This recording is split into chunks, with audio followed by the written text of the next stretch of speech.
novel coronavirus information line. Did you know that we have a chatbot that can answer some of your questions about COVID?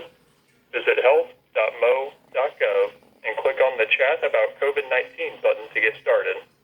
If you would like to speak to a specialist about the coronavirus, please press 1.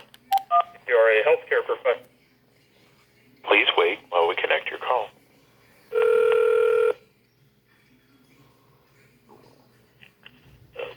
Public Health Hotline. How are you? Okay, how are you today? I'm doing well. How do we know if you have the COVID-19 virus? The common symptoms that they're looking for is persistent bad cough, very difficult in breathing, and fever over 100. But could I have it without having those symptoms? Yes, because even though a person may be infected, symptoms don't show up for 10 or 14 days. So people are going to have it 10 days before they know it. So there's no way to know if they have the virus in them before the symptoms present themselves? Until the symptoms show up, exactly. And then once you can show those symptoms, the doctor can authorize a test. So there's no way to test to see if you have it before the symptoms become present? I don't know if there is, but there's certainly not enough tests. There's not enough test kits available to test everybody early. Well, then how do we know who has it? You don't. It's kind of like knowing in advance who has cancer or who has, diabetes. Oh, no. Right. Because, I have skin cancer, for example. I've been cut on like 73 times. But they know it's skin cancer when they see it, so they take it off. What I'm trying to figure out is, how do you know if you have the COVID-19 virus on you or in you?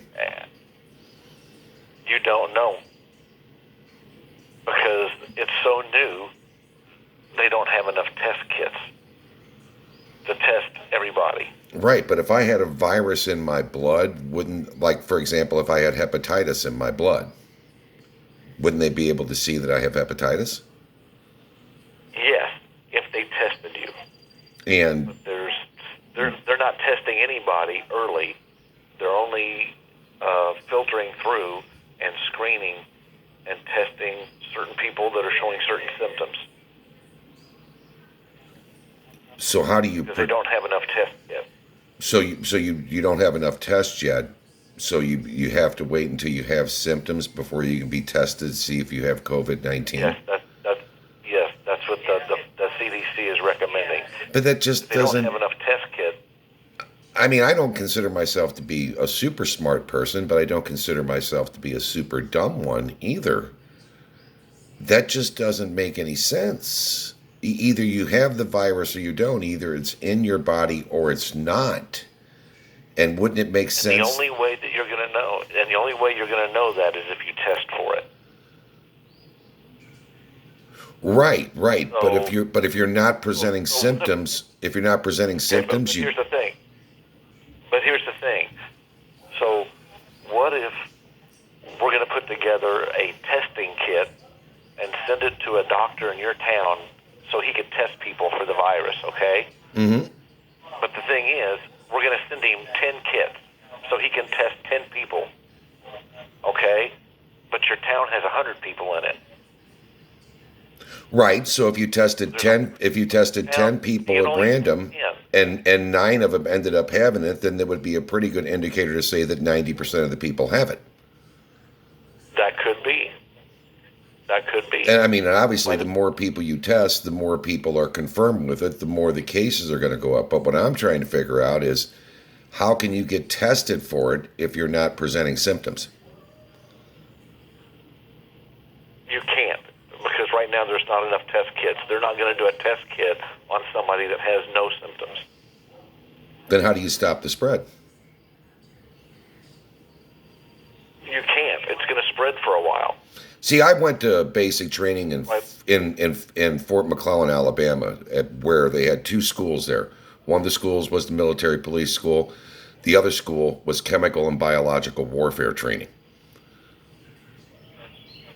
So I know a little bit about biological agents, viruses, bacteria, stuff like that. And I know they're the most dangerous because they're hard to detect.